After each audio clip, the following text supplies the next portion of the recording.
ధన్వంతరి. పేరు కేసీ ధన్సింగ్. వయసు 65 సంవత్సరములు. ఊరు వేలూరు.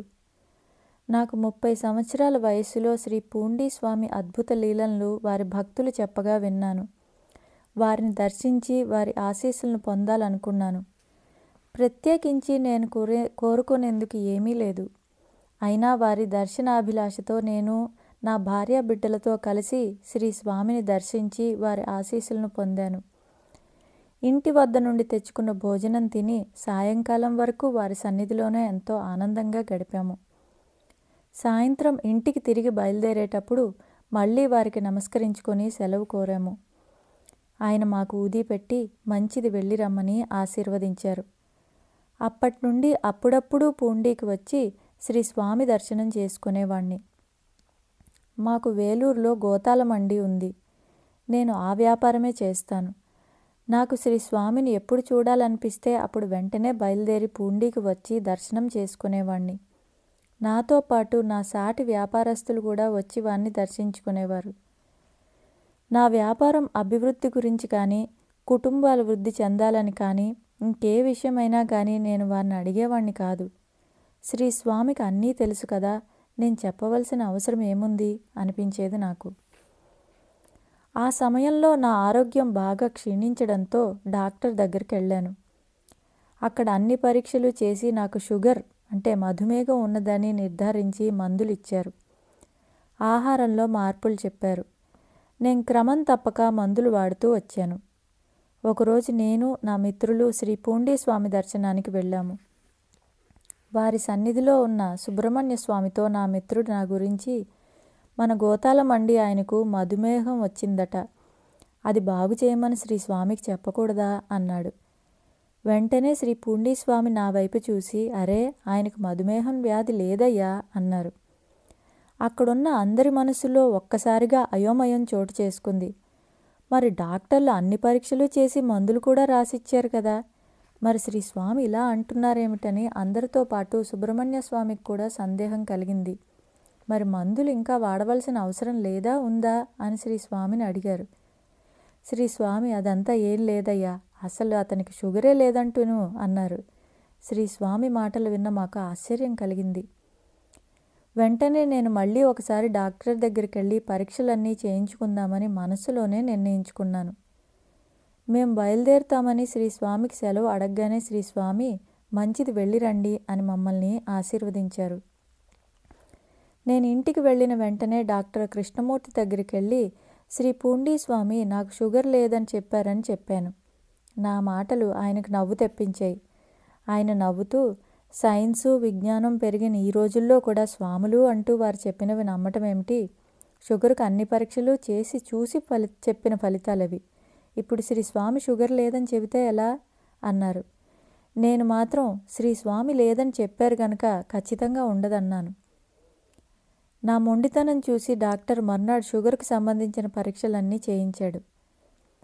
రక్త పరీక్షల ఫలితాలు చూసి నా డాక్టర్ను వెంటనే రండి, మీతో అత్యవసరంగా మాట్లాడాలి అని నాకు ఫోన్ చేశారు.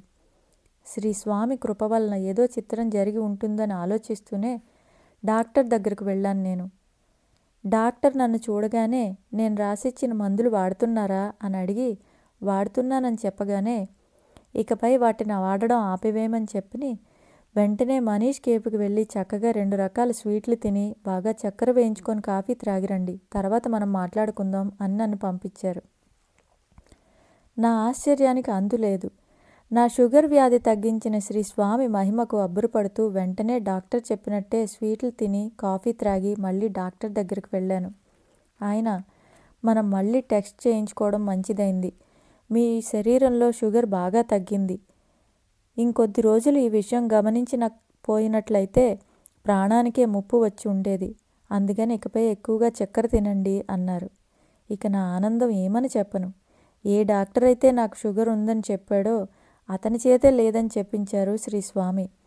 నాకు అప్పటి నుండి షుగర్ వ్యాధి తిరిగి రాలేదు. నేను ప్రతి నెల పౌర్ణమి నాడు శ్రీ స్వామి సన్నిధిలో జరిగే పూజకు క్రమం తప్పక హాజరయ్యేవాణ్ణి. ఆ సమయంలో ఒకసారి సుబ్రహ్మణ్య స్వామి నన్ను చూపిస్తూ శ్రీ పూండీ స్వామితో, మీరు ఇతని దుకాణానికి వెళ్ళలేదట కదా అన్నాడు తమాషాగా. శ్రీ స్వామి, ఎవరు చెప్పారయ్యా నేను అతని కొట్టుకు వెళ్ళడం లేదని? నేను ఇక్కడి నుంచి నేరుగా కాట్పాడికి వెళ్తాను. అక్కడ రైల్వే స్టేషన్ వెళ్ళి అక్కడ మనకు కావలసిన వాళ్ళందరినీ చూస్తాను. అక్కడి నుంచి అలా నడుస్తూ నడుస్తూ తోటపాళ్యానికి వెళ్ళి అక్కడ ఉన్న మన భక్తులందరినీ చూస్తాను. అక్కడి నుంచి నేరుగా మార్కెట్ లోపలికి వెళ్ళి ఈయన దుకాణానికి వచ్చి అక్కడ కొంచెం సేపు కూర్చొని వస్తాను. ఎవరు చెప్పారు నేను వెళ్ళలేదని? నేను వెళ్లకుండా ఉంటానా అన్నారు. నేనెప్పుడూ నా దుకాణం మార్కెట్ లోపల ఉందని శ్రీ స్వామితో చెప్పలేదు. వారు అన్ని గుర్తులతో సహా నా అంగడి ఎక్కడున్నదో కరెక్ట్గా చెప్పారు. నాకు చాలా సంతోషం వేసింది. ఆ మహానుభావుడి రాకతో నా కోతాల మండి పావనమైందనిపించింది. నేను నా అంగడికి వెళ్ళిన తర్వాత ఈ విషయం అక్కడే ఉన్న సాధువులతో ప్రస్తావించాను. వాళ్ళందరూ శ్రీ స్వామి ఏ రూపంలో అయినా రావచ్చునని, కనుక ఏ రూపంలో వచ్చినా వారిని సేవించుకోమని సలహా ఇచ్చారు. నేను అలాగే వచ్చిన వారిని శ్రద్ధతో సేవించుకునేవాణ్ణి. దానితో సాధువులు తరచుగా మా దుకాణానికి రావడం ఆరంభించారు. శ్రీ స్వామి ఫోటో ఒకటి పెట్టి పూజించుకోవాలనిపించి వారి ఫోటో ఒకటి తెచ్చి మా దుకాణానికి ఎదురుగా ఉన్న ఖాళీ ప్రదేశంలో ఆ చిత్రపటాన్ని ఉంచాను. శ్రీ స్వామి ఫోటోను మొదటి రోజు కోసం చక్కగా ఏర్పాట్లు చేసుకొని మైలై గురూజీ అని మహాత్మునితో శ్రీ స్వామికి పూజ చేయించాను. శ్రీ స్వామి తాము నిత్యం వేంచేస్తున్నట్లుగా చెప్పిన ఆ ప్రదేశం ఎంతో పవిత్రమైనది. ఇప్పుడు ఆ ప్రదేశానికి ఎందరో భక్తులు వచ్చి శ్రీ స్వామిని సేవించుకుంటున్నారు. క్రమంగా ఆ ప్రదేశం అభివృద్ధి చెంది ఇప్పుడు ఒక చక్కటి దేవాలయంగా రూపుదిద్దుకుంది. వేలూరులో కాలాంపట్టు స్వామి అనే పేరు గల ఒక సాధువు నివసిస్తూ ఉండేవారు. ఆయన చిన్న వయసు నుండి ఒక చోట ఉండగా అక్కడక్కడా తిరుగుతూ ఉండేవారు. ఆయనను వారి వయసు గురించి ఎప్పుడు ప్రశ్నించినా వారు నవ్వుతూ తమ గడ్డాన్ని సవరించుకుంటూ తమ వయసు 18 సంవత్సరాలు అని చెప్పేవారు. ఆయన పిన్న వయసు నుండి సన్యాస జీవితమే గడిపారు. ఆయనను మణిస్వామి అని, జడాస్వామి అని పిలుస్తూ ఉంటారు. ఆయన వయస్సు సుమారు 50 సంవత్సరాలుంటుంది. ఒకసారి కాలాంపట్టు స్వామి శ్రీ పూండీ స్వామి దర్శనార్థం వారి సన్నిధికి వచ్చారు. కాలాంపట్టు స్వామిని చూస్తూనే శ్రీ పూండీ స్వామి, 18 అంటే వయసు పెరుగుతుందయ్యా, చూడవలసింది చూడాలి, పొందవలసింది పొందాలి అన్నారు. కాలాంపట్టు స్వామి ఆశ్చర్యానికి అంతులేదు. కారణం శ్రీ స్వామి తాను వేలూరులో మిత్రులతో మాట్లాడిన మాటలు యథాతథంగా చెప్పారు. వారు సామాన్య వ్యక్తి కాదని, సర్వజ్ఞులని ఆయన మనస్సులో స్థిరపడిపోయింది. అంతేకాదు శ్రీ పూండీ స్వామియే తమ గురువు అని ఆయన మనస్సుకు నిశ్చయంగా తోచింది. శ్రీ స్వామి ఎదుట అలా చేతులు కట్టుకొని చూస్తూ మౌనంగా నిలిచుండిపోయాడు కాలాంపట్టు స్వామి. ఆయన్ని చూస్తూ శ్రీ పూండీ స్వామి, నీకు ఊరి పక్కన స్థలం లభ్యమవుతుంది, అక్కడ కూర్చో, అన్నీ అక్కడే లభిస్తాయి, ఎక్కడా నువ్వు దేనికోసం వెతకనవసరం లేదు అని ఆశీర్వదించారు. శ్రీ స్వామి మాట్లాడిన ఆ మాటలే తమ గురువాజ్ఞగా భావించి వారికి నమస్కరించుకొని తిరిగి వేలూరు బయలుదేరి వచ్చాడు కాలాంపట్టు స్వామి. కాలాంపట్టు గ్రామ ప్రజలు కాలాంపట్టు స్వామికి ఆ గ్రామంలో ఉన్న కొండ పక్కన ఆశ్రమం నిర్మించుకోవడానికి కొంత స్థలం కేటాయించారు. అంతేకాక ఆహారం కూడా గ్రామ ప్రజలే ఏర్పాటు చేస్తామన్నారు. కాలాంపట్టు స్వామి అక్కడే ఆశ్రమం నిర్మించుకున్నారు. ఆశ్రమంలో ఒక గదిలో తాముంటారు. ఆ గదికి బయట తాళం వేయించుకుంటారు. భక్తులు ఎవరు వచ్చినా వారిని గది వెలుపల నుంచే దర్శనం చేసుకుంటారు. ఆధ్యాత్మిక ఉన్నతి ప్రయత్నించేవారు వస్తే వారి కోసం గది బయట వేసిన తాళం తీయించుకొని వారికి దర్శనం ప్రసాదిస్తారు. ఒకసారి నేను వారి దర్శనార్థం వెళ్ళినప్పుడు ఆయన శ్రీ పూండీ స్వామి కృప వల్ల ఎంతో ఆనందంగా ఉన్నానని చెప్పారు. కాలాంపట్టు స్వామికి ఒక శిష్యుడు ఉన్నాడు. ఆయన పేరు కులశేఖరన్. ఆయన తమిళ ఉపాధ్యాయుడు. ఉద్యోగం చేసుకుంటూనే కాలాంపట్టు స్వామిని సేవించుకునేవాడు. ఆయన కూడా సన్యాస జీవితమే గడిపేవారు. ఆయనకు కాలాంపట్టు స్వామి వలే కాక తాను దేశమంతా పర్యటించాలని, భక్తిని, ఆధ్యాత్మికతను నలుదిశలా ప్రసారం చేయాలని ఉండేది. ఒకరోజు కులశేఖరన్కి బాగా ఆకలి వేసింది. ఆకలితో పాటు అనేక రకాల ఆలోచనలు మనస్సులో మెదలసాగాయి. ఎందుకు ఆకలి వేయగానే భోజనం చేయాలనిపిస్తుంది? అసలు భోజనం చేయకుండా ఉండడం అసాధ్యమైన విషయమా? శ్రీ పూండీ స్వామికి ఎవరో ఒకరు భోజనం పెడతారు కదా, అలా నాకు ఎందుకు జరగకూడదు? నేను కూడా ఏ ఇతర ఆలోచనలు లేక సత్యనిష్టతో ఆధ్యాత్మిక జీవితం గడుపుతూ సాధువులా జీవిస్తున్నాను కదా.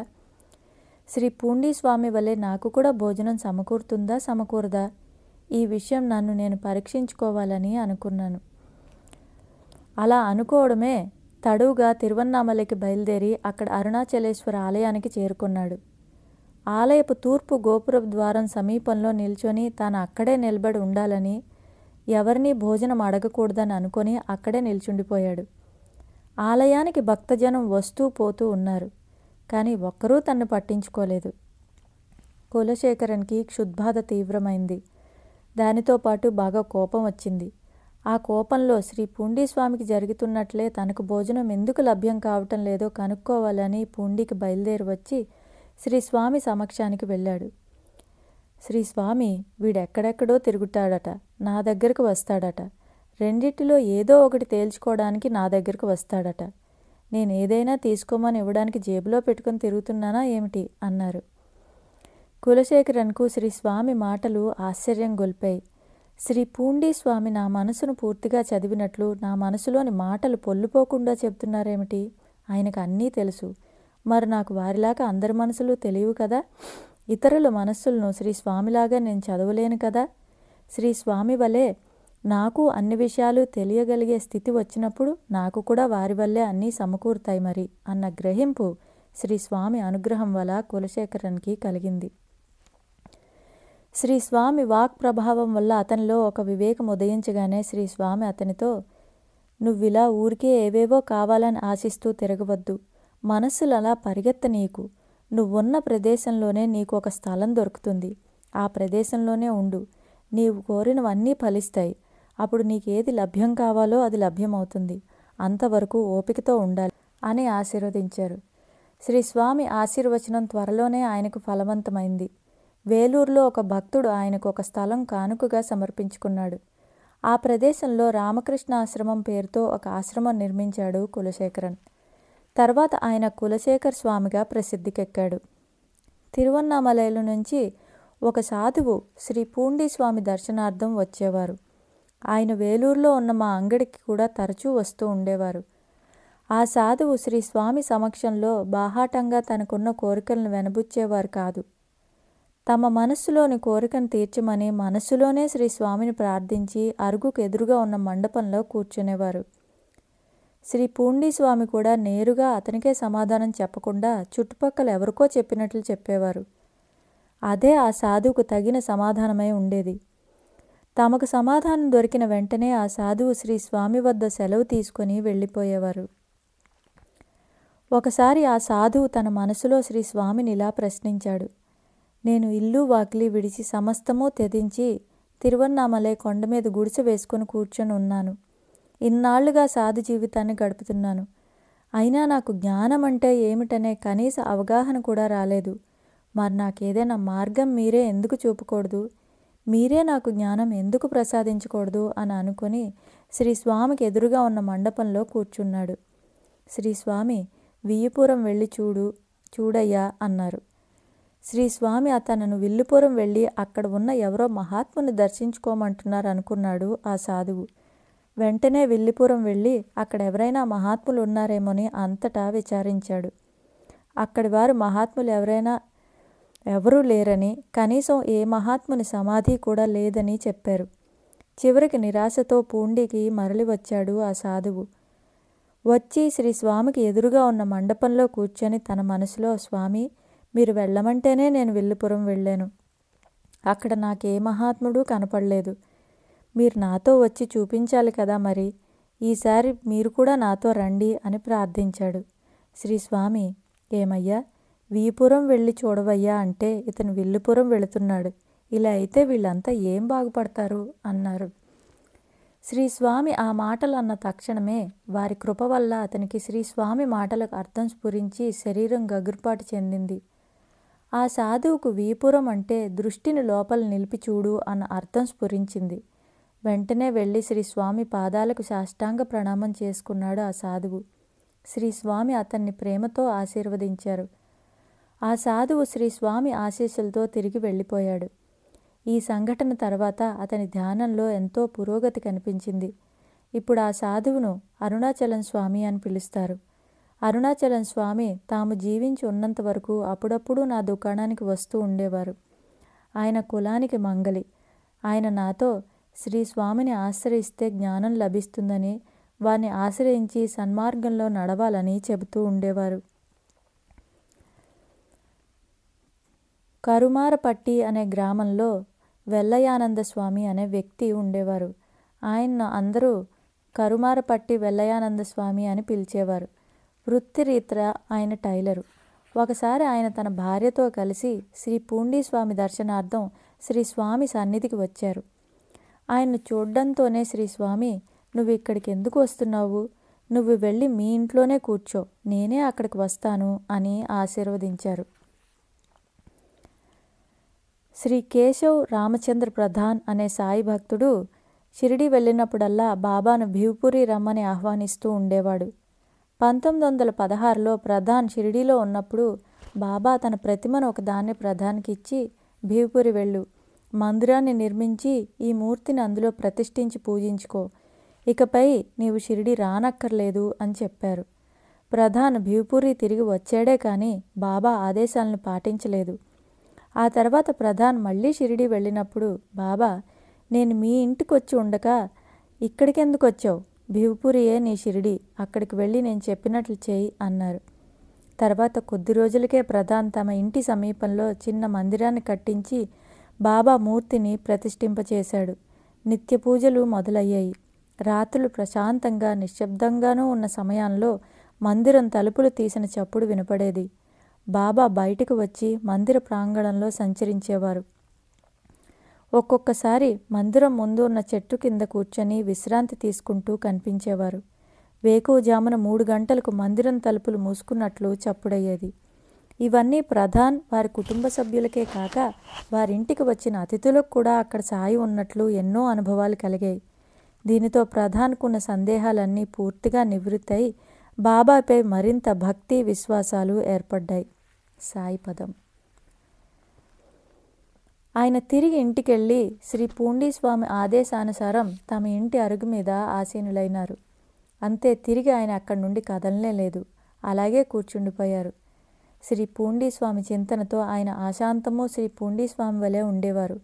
ఆయన ముఖ కవళికలు కూడా పూండీ స్వామిలాగే మారిపోయాయి.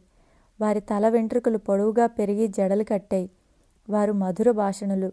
వారి మాటలు ఎంతో మధురంగా ఉంటాయి. వారు చెప్పింది జరిగి తీరుతుంది. ఇలా ఎందరో శ్రీ పూండీ స్వామి అనుగ్రహంతో ఆధ్యాత్మిక ఉన్నతిని సాధించిన మహాత్ములైనారు. శ్రీ పూండీ స్వామికి ప్రతినిత్యం 6 పర్యాయాలు పూజ చేసేవారు. ఉదయం 7 గంటలకు ఒకసారి, మళ్ళీ 10 గంటలకు, తిరిగి 12 గంటలకు పూజ చేసేవారు. సాయంత్రం 4 గంటలకు, తిరిగి 7 గంటలకు మళ్ళీ పూజ చేసేవారు. రాత్రి శ్రీ స్వామిని 9 గంటలకు శయనింప చేసేవారు. ఆ సమయంలో కూడా శ్రీ స్వామికి పూజా కార్యక్రమం జరిగేది. శ్రీ స్వామిని అభిషేకించే సమయంలో తెర వేసేవారు. శ్రీ స్వామి కృప వలన ఆ సమయంలో ఆ కార్యక్రమంలో పాల్గొనే అవకాశం నాకు లభించేది. అభిషేకం చేసిన తర్వాత శ్రీ స్వామికి వస్త్రాలను ధరింపచేసి తలదువ్వి ముడిచి వేసేవారు. తర్వాత ఆ ముడిని పూలతో అలంకరించి ఆరతినిచ్చేవారు. శ్రీ స్వామి మలమూత్రాలను శుభ్రపరిచి ఆ నీరు అభిషేక తీర్థంతో కలిపి అభిషేక సమయంలో తెర లోపల ఉన్న అందరము ఆ పవిత్ర తీర్థాన్ని ఎంతో భక్తితో స్వీకరించేవాళ్ళం. ఆ తీర్థ జలం సుగంధభరితంగా ఉండేది. ఈ తీర్థ సేవనం గురించి బయట ఎవరికీ తెలియనీక గుప్తంగా ఉంచేవాళ్ళమే. శ్రీ స్వామి వస్త్రాలను శుభ్రం చేసే అవకాశం కోసం ఎందరో భక్తులు బయట వేచి ఉండేవారు. వస్త్రాలను బయటకు అందించే సమయానికి అక్కడున్న వారిలో ఎవరి చేతికి వస్త్రాలు చిక్కితే వాళ్ళు అది తమ అదృష్టంగా భావించి ఆ బట్టలను శుభ్రం చేసేవారు. బట్టలు శుభ్రపరిచిన జలాన్ని తీర్థంగా సేవించేవారు. ఆ గుడ్డల్లో ఉన్న మలాన్ని శ్రీ స్వామి అనుగ్రహ ప్రసాదంగా భావించి దాచుకునేవారు. ఒకసారి శ్రీ స్వామి ముఖాన్ని రుమాలతో శుభ్రం చేస్తున్నారు. ఆ సమయంలో శ్రీ స్వామి దగ్గర కానీ కఫం బయట ఉమ్మివేయలేదు. అక్కడ ఉమ్మి వేయడానికి పాత్రలాంటిదేదీ లేనందున వారు ఉమ్మి వేయలేదని భావించి ఉమ్మి వేయడానికి ఒక పాత్రను తీసుకొని వస్తానని నేను వారిని ప్రార్థించాను. వారు, "అరే, నాకేమీ వద్దయ్యా, నాకెందుకయ్యా" అన్నారు. ఈ విషయం శ్రీ స్వామికి సన్నిహిత భక్తుడైన గోవిందరాజుల నాయుడు గారితో చెప్పాను. ఆయన నాతో, శ్రీ స్వామి దగ్గుతూ ఉండగా చూశావు కానీ ఉమ్మివేయగా చూశావా అని అడిగారు. నిజమే, వారెప్పుడూ ఉమ్మివేయగా ఎవరూ చూడలేదు. అదే విషయం గోవిందరాజుల నాయుడు గారితో చెప్పాను. ఆయన ఒకవేళ శ్రీ స్వామి ఉమ్మివేస్తే భక్తులు దాన్ని కూడా వదలక ప్రసాదంగా తీసుకుంటారని ఆయన ఉమ్మివేయరు అని తమాషాగా అన్నారు. ఇక నేను ఆ ఆలోచనలను విరమించుకున్నాను. తైపూసం రోజున పూండీ స్వామికి పూజలను ఎంతో వేడుకగా ఒక ఉత్సవంలాగా జరుపుకునేవాళ్ళం.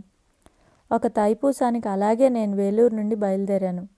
నేను ఎక్కవలసిన బస్సు తప్పిపోయింది. ఆ బస్సు పూండికి చేరగానే శ్రీ స్వామికి పూజ చేయడం ప్రారంభించేవారు.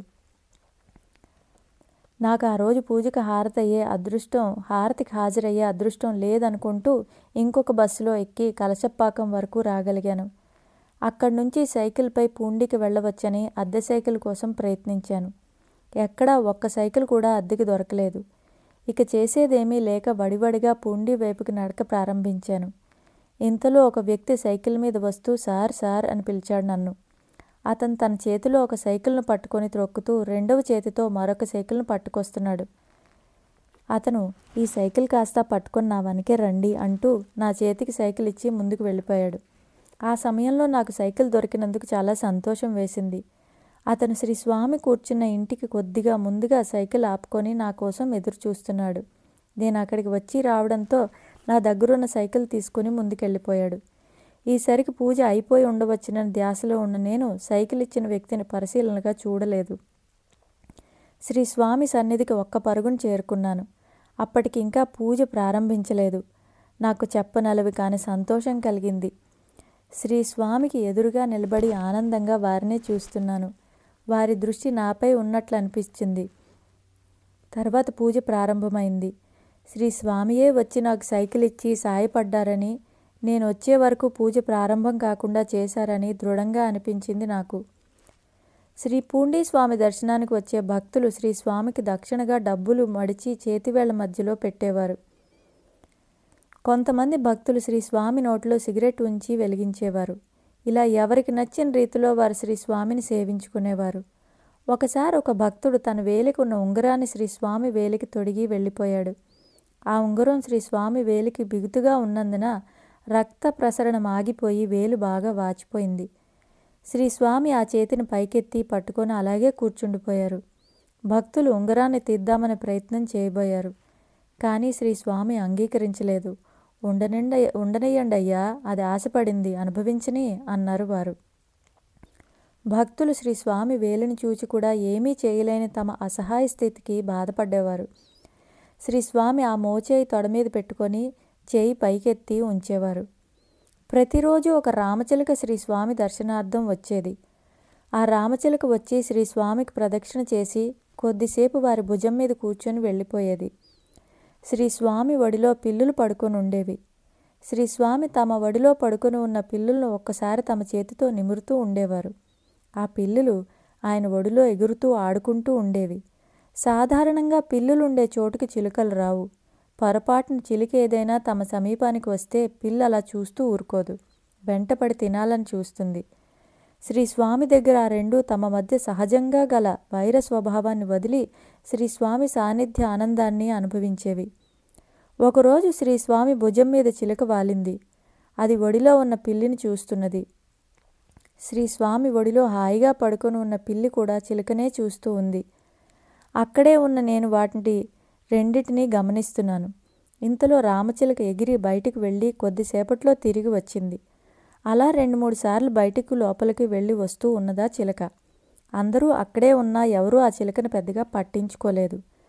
అది ఎప్పటిలాగా శ్రీ స్వామి దగ్గరకు వచ్చి వెళుతుందనే అందరూ అనుకున్నారు.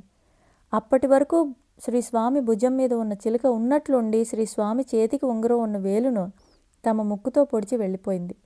వెంటనే ఆ వేలు నుండి చీము నెత్తురు బయటకొచ్చాయి.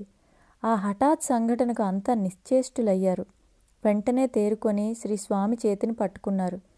వేలులో ఉన్న చీము నెత్తురు బయటికి రాగానే వేలు సన్నగా అయిపోయి ఉంగరం దానంతట అదే వేలు నుండి జారి కింద పడింది. శ్రీ స్వామి భక్తులు వేలిని శుభ్రం చేయగానే ఆ రామచిలుక మళ్ళీ వచ్చి శ్రీ స్వామికి ఒక ప్రదక్షిణ చేసి వారి పాదాల చెంత వాలి ప్రాణం విడిచింది. చిలుక రూపంలో ఉన్న ఎవరో ఒక గొప్ప మహాత్ముడు శ్రీ స్వామి పాదాల వద్ద మరణించి సద్గతిని పొందారని అందరూ భావించారు. ఆ చిలుకని శ్రీ స్వామి కూర్చున్న అరుగు పక్కనే సమాధి చేశారు. శ్రీ స్వామి పాదంలో ఒక పుండు ఉండేది. ఎప్పుడూ ఆ పుండు నుండి చీము రక్తము స్రవిస్తూ ఉండేవి. ఎప్పుడూ పుండు మీద చీమలు పట్టి ఉండేవి. దోమలు ముసురుతూ ఉండేవి. పుండు లోపల పురుగులు కదులుతూ ఉండేవి. ఎప్పుడైనా ఆ పురుగులు పుండులో నుంచి క్రింద పడేవి. శ్రీ స్వామి వాటిని జాగ్రత్తగా చేతిలోకి తీసి తిరిగి ఆ పుండులో వేసేవారు. ఎందుకు అలా చేస్తున్నారని అడిగిన భక్తులతో శ్రీ స్వామి, అందులోనూ ఈశ్వరుడు ఉన్నాడయ్యా అనేవారు. భక్తులు ఆ పుండుకి మందులు వేయాలని ప్రయత్నించి శ్రీ స్వామి తిరస్కరించడంతో శ్రీ స్వామి కాలిని అలా చూస్తూ ఏమీ చెయ్యలేని నిస్సహాయులయ్యేవారు. 1908 నానాసాహెబ్ చాందోర్కర్ పండరీపురంలో పనిచేస్తున్నప్పుడు అతని కుమారుడైన బాపూరావు చాందోర్కర్తో కలిసి షిరిడి వెళ్ళాడు. బాబా నానాసాహెబ్ చాందోర్కర్ను నైవేద్యంగా పూరన్ పోలీలు చేసి తీసుకుని రమ్మన్నారు. ఆయన అలాగే చేసి బాబాకి సమర్పించి బాబాను తమ బసకు వచ్చి భోంచేయమన్నారు. బాబా నేను వస్తాను వెళ్ళు అన్నారు. బాబా తమ భౌతిక దేహంతో తన బసకు రారు అని తెలుసున్న నానా చందోర్కర్ నిరాశతో వెళ్ళిపోయాడు. ఇది జరిగేటప్పుడు మాధవరావు దేశపాండే బాబా చెంతనే ఉన్నాడు. మసీదు నుండి ఆయన బాధతో వెళ్ళిపోయిన తర్వాత బాబా శ్యామతో, నానా ఎంతో కాలం నుండి నాతో కలిసి ఉన్నప్పటికీ నేను ప్రతి చీమ ఈగ మొదలైన ప్రాణుల్లోనూ ఉంటానన్న సత్యాన్ని గ్రహించలేకపోయాడని అతనితో చెప్పు అన్నారు. సాయి భక్త అనుభవ సంహిత. భక్తులెవరూ స్వామి వద్ద లేని ఏకాంత సమయాల్లో ఎప్పుడైనా నేను శ్రీ స్వామి వద్దకు వెళ్ళడం సంభవిస్తే నేను వారి గడ్డం సవరించి ముఖమంతా తుడిచి శుభ్రపరిచేవాణ్ణి. సర్వమూ తానే అయిన పరమాత్మనికి శుభ్రం అశుభ్రం అనే తేడాలేమీ ఉంటాయి? అలాగే భక్తులు చేతివేళ్ల మధ్య ఉంచి వెలిగించిన సిగరెట్ చివరి వరకు వచ్చి వేళ్లను కాలినా వారు ఏమాత్రం చెలించక అలాగే ఉండేవారు. చూసిన వారు శ్రీ స్వామి వేళ్లు కాలుతున్నాయని ఆ సిగరెట్ను తీసివేయవలసిందే. కాల్చడం, కాలడం, కాలే ప్రక్రియ అంతా ఒకటే అయిన స్థితి వారిది. మరి నేను ఉన్నప్పుడు అలా సంభవిస్తే నేను ఆ సిగరెట్ను తీసివేసేవాణ్ణి. శ్రీ స్వామి సమాధి చెందిన రోజుకు ముందు రోజైన గురువారం నాడు నేను వారి దర్శనం చేసుకున్నాను. ఒక సంఘానికి అధ్యక్షునిగా ఎన్నుకోవాలని ఆ సంఘ సభ్యులు నన్ను రమ్మని కబురు పంపారు. నేను శ్రీ స్వామి ఆశీస్సులు తీసుకొని వెళదామని పూండికి వచ్చాను. శ్రీ స్వామికి టెంకాయ పూలమాల సమర్పించుకోవాలని తీసుకున్నాను. వారు చాలా అనారోగ్యంతో ఉన్నారు. నేను సుబ్రహ్మణ్యం గారు వచ్చే వరకు వేచి ఉండి ఆయన రాగానే నేను వచ్చిన కారణం వివరించి శ్రీ స్వామి దర్శనం కావాలని అడిగాను. వెంటనే సుబ్రహ్మణ్య స్వామి నన్ను వెంట పెట్టుకొని లోపల ఉన్న శ్రీ స్వామి సన్నిధి తీసుకుని వెళ్ళారు. శ్రీ స్వామికి నేను మాల వేస్తుంటే వారు మెడను ముందుకు వంచి మాల వేయించుకున్నారు. నాకు చాలా సంతోషం కలిగింది. తర్వాత నాకు ఊది కుంకుమ పెట్టారు. అది చూసిన సుబ్రహ్మణ్య స్వామి నాతో, శ్రీ స్వామి 2 రోజులుగా ఎవరికీ ఊది పెట్టనే లేదు, అసలు ఎవరితోనూ మాట్లాడలేదు కూడా.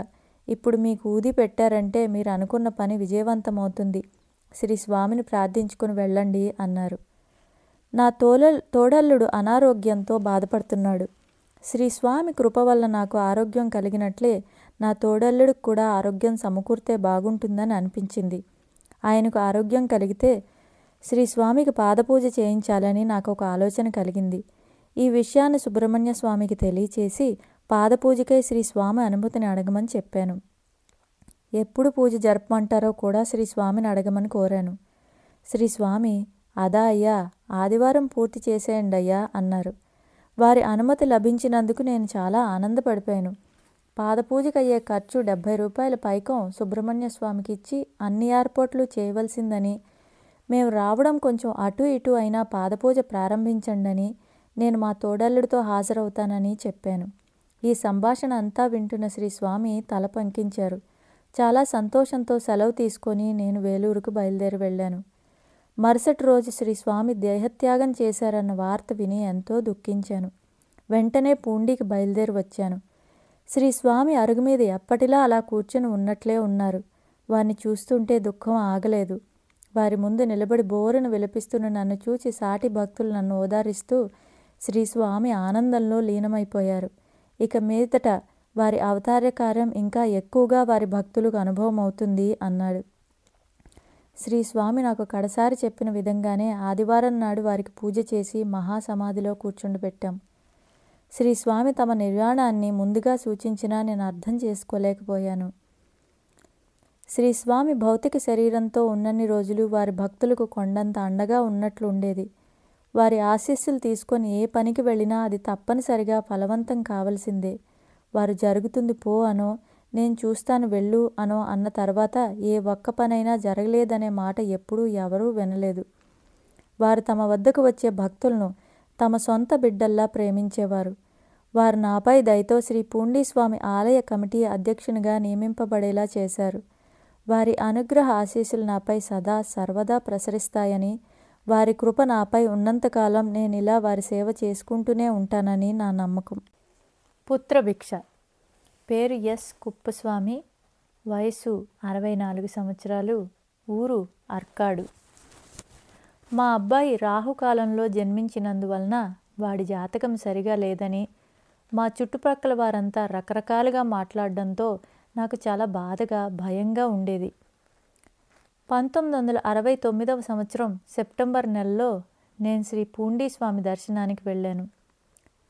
వారి సన్నిధికి వెళ్ళి నా మనసులోని వ్యధనంతా వారితో వెళ్ళబోసుకున్నాను. వారి దయతో అంతా మంచే జరుగుతుంది అని ఆశీస్సులు ఇచ్చారు. ప్రేమ గొలిపే వారి మాటలతో అన్ని సంవత్సరాలుగా నేను పడ్డ వేదన చేతితో తీసివేసినట్లయింది.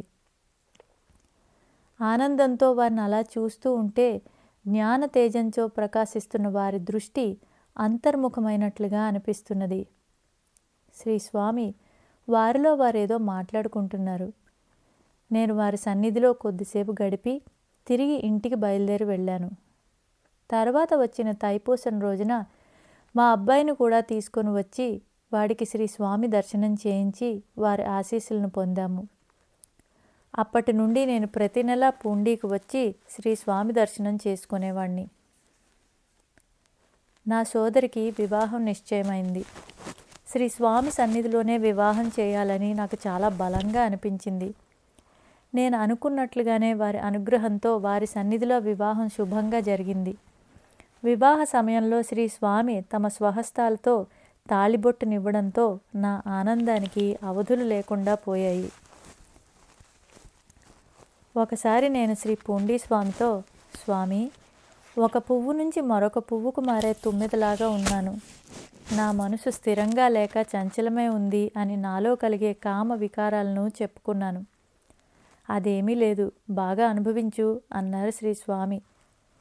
వారి మాటలు నాకు అమిత ఆశ్చర్యం కలిగించాయి. అలా ఎందుకు చెబుతున్నారో నాకు అర్థం కాక అదే మాట శ్రీ స్వామితో అన్నాను. విరక్తి రావాలంటే అది అలాగే ఉండాలి. ఎక్కువగా ఒక వస్తువును అనుభవించిన తర్వాత అందులో ఏమీ లేదనిపించి విరక్తి కరిగే వరకు నువ్వు నిత్యమైన దాని గురించి ఆలోచించుకు అని చెప్పారు. శ్రీ స్వామి ఎందుకు అలా చెప్పారోనన్న విషయం అప్పుడు నాకు అసలు బోధపడలేదు. వారి మాటలకు అర్థం నేను ఇప్పటికి గ్రహించగలిగాను. స్త్రీ వ్యామోహాన్ని పోగొట్టమని శ్రీ స్వామిని మనసారా ప్రార్థించాను. ఒక స్త్రీ ఆరణి పోస్టాఫీసులో పనిచేస్తూ ఉండేది.